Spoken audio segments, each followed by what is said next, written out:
3 अक्टूबर को पुलिस ने झारखंड के गुमला जिले के अंजन हिरनखंड वन क्षेत्र से सीपीआई माओवादी के 5 कार्यकर्ताओं को गिरफ्तार किया, जिसमें एक स्वयंभू सबजोनल कमांडर भी शामिल है, जिस पर 5 लाख रुपए का इनाम है। ऑपरेशन के दौरान हथियारों का एक बड़ा जखीरा बरामद किया गया, जिसमें 1 कार्बाइन, 3 राइफल, 3 देसी पिस्तौल और 137 जिंदा कारतूस शामिल हैं। गिरफ्तार माओवादियों की पहचान अभी तक नहीं हो पाई है। 3 अक्टूबर को जम्मू कश्मीर के किश्तवाड़ जिले में गुरुवार को सुरक्षा बलों और आतंकवादियों के एक समूह के बीच गोलीबारी हुई, जिसके बाद मुठभेड़ शुरू हो गई। आधिकारिक सूत्रों ने बताया कि दूरदराज के जंगलों में हथियारबंद आतंकवादियों की मौजूदगी की विशेष सूचना पर किश्तवाड़ के चटरू इलाके में जारी तलाशी अभियान के दौरान छिपे हुए आतंकवादियों और सुरक्षा बलों के बीच थोड़ी देर के लिए गोलीबारी हुई। उन्होंने बताया कि सुरक्षा बलों की संयुक्त टीम ने घेराबंदी कर ली है। 3 अक्टूबर को छत्तीसगढ़ के बस्तर संभाग के सुकमा जिले में चिंतागुफा पुलिस स्टेशन की सीमा के अंतर्गत चिंतावागु नदी के पास सुरक्षा बलों ने सीपीआई माओवादी की सशस्त्र शाखा पीपुल्स लिबरेशन गुरिल्ला आर्मी के कैडरों के साथ गोलीबारी की।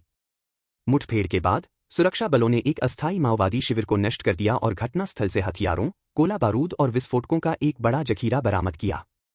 माओवादी गतिविधि के लिए जाने जाने वाले बोटेलंका, ईरनपल्ली और आसपास के इलाकों में नक्सल विरोधी अभियान चलाने के लिए सुरक्षा बलों को तैनात किया गया था। छत्तीसगढ़ के दंतेवाड़ा जिले में सुरक्षा बलों के साथ मुठभेड़ में मारे गए 31 नक्सलियों में से 22 के शवों की पहचान हो गई है। रविवार को यह जानकारी देते हुए आईजी बस्तर पी सुंदरराज ने बताया कि इन 22 नक्सलियों पर 1.67 करोड़ रुपए का इनाम था। शुक्रवार को नक्सलियों के बारे में सूचना मिलने के बाद पुलिस और सेना ने इस बड़े ऑपरेशन को अंजाम दिया। मुठभेड़ में मारे गए 31 नक्सलियों में 18 पुरुष और 13 महिलाएं हैं। दंतेवाड़ा मुठभेड़ पर बस्तर आईजी सुंदरराज पी ने प्रेस कॉन्फ्रेंस में कहा कि कल नारायणपुर जिले में मुठभेड़ हुई थी। बड़ी मुठभेड़ में शामिल शीर्ष नेता नीति उर्फ उर्मिला माओवादियों की स्पेशल जोनल कमेटी एसजेसीएम की सदस्य थी। उस पर 25 लाख रुपए का इनाम था। उन्होंने बताया कि नीति नक्सलियों के पूर्वी बस्तर संभाग का नेतृत्व कर रही थी।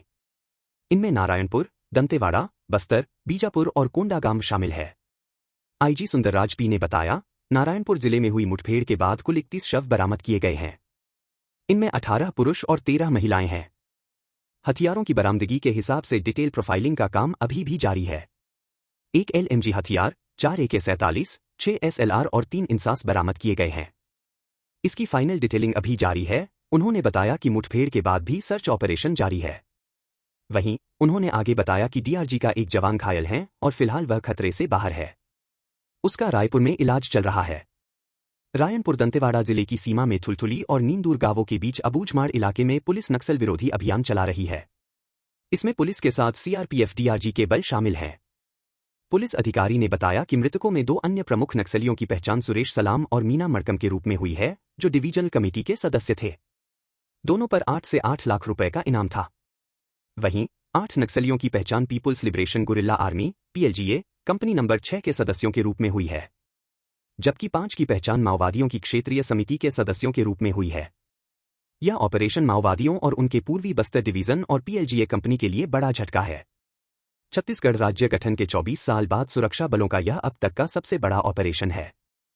राष्ट्रीय जांच एजेंसी ने जैश-ए-मोहम्मद से जुड़े आतंकी वित्तपोषण मामले की चल रही जांच के सिलसिले में कई जगहों पर छापेमारी की है। जम्मू कश्मीर, महाराष्ट्र, उत्तर प्रदेश, असम और दिल्ली समेत 5 राज्यों और केंद्र शासित प्रदेशों में कल 26 जगहों पर छापेमारी की गई। NIA ने उत्तर प्रदेश के मेरठ और सहारनपुर, असम के गोलपारा, महाराष्ट्र के औरंगाबाद, जालना और मालेगांव, जम्मू कश्मीर और दिल्ली के बारामुल्ला, पुलवामा और रामबन में परिसरों की तलाशी ली।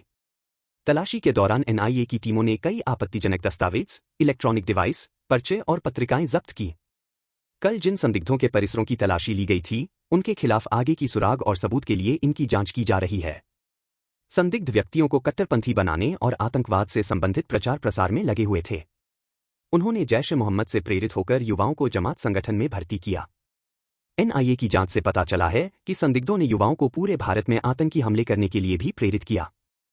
6 अक्टूबर को भारतीय सेना के रोमियो फोर्स ने जम्मू कश्मीर के पुंछ जिले के जुलास इलाके में हथियारों और विस्फोटकों का एक बड़ा जखीरा जब्त किया, अधिकारियों ने शनिवार को बताया। सेना के अधिकारियों के अनुसार एक गुप्त सूचना के आधार पर तलाशी शुरू की गई और एक संदिग्ध आतंकवादी के बैग से हथियार और विस्फोटक बरामद किए गए।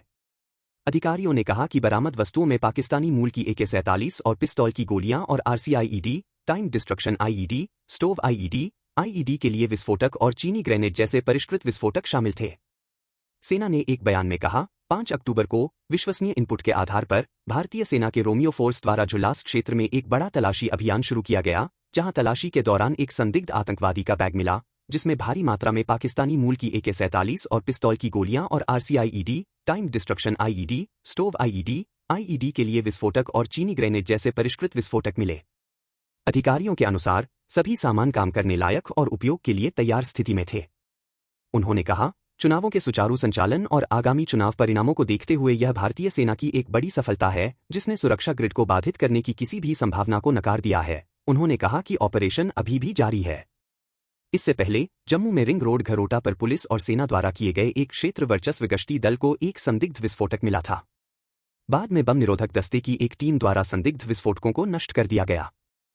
पुलिस ने बताया कि 6 अक्टूबर को जम्मू पुलिस ने घाटी के घरोटा इलाके में सुरक्षा कड़ी कर दी थी, क्योंकि शनिवार रात इलाके में संदिग्ध विस्फोटक मिले थे। पुलिस के अनुसार संदिग्ध विस्फोटक घरोटा में रिंग रोड के पास दिन में मिले थे। पुलिस ने पहले बताया कि रिंग रोड घरोटा पर पुलिस और सेना द्वारा किए गए एक क्षेत्र वर्चस्व गश्ती दल को एक संदिग्ध वस्तु मिली, जो संभवतः एक विस्फोटक थी। पुलिस ने आगे कहा कि बम निरोधक दस्ते BDS की एक टीम को घटनास्थल पर बुलाया गया और इलाके की घेराबंदी की गई और यातायात को डाइवर्ट किया गया। बाद में संदिग्ध विस्फोटकों का निपटान किया गया। ANI से बात करते हुए ग्रामीण जम्मू के SP ब्रिजेश शर्मा ने कहा, सेना के साथ हमारी संयुक्त गश्त चल रही थी और हमें जम्मू के घरोटा इलाके में एक संदिग्ध वस्तु मिली। उन्होंने कहा, हमने BDS टीम के साथ गठजोड़ किया और हमने इसे नष्ट कर दिया है।